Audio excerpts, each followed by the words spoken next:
रोजे रोज चढ़ावे जा है ताकत वाला पनिया। रोजे रोज चढ़ावे जा है ताकत वाला पनिया। डॉक्टर आवे से फसल है फलाना के जनिया। घरवे के बगल में दवा के दुकानिया। घरवे के बगल में दवा के दुकानिया। डॉक्टर आवा से फसल है फलाना के जनिया। डॉक्टर से फसल है फलाना के जनिया।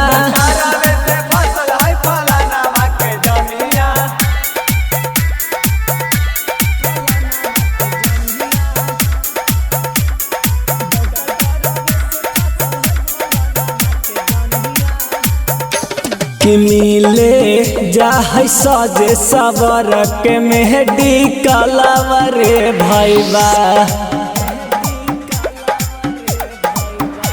कि हे बात के गाँव में हो पूरा हलवरे भैया।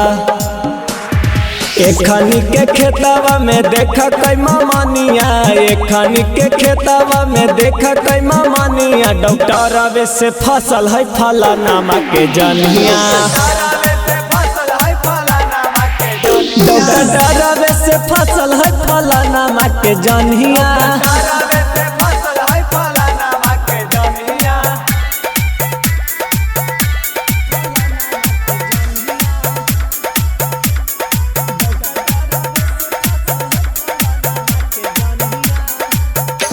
कि डॉक्टर वाला उखा कई दवाइया रे भैया।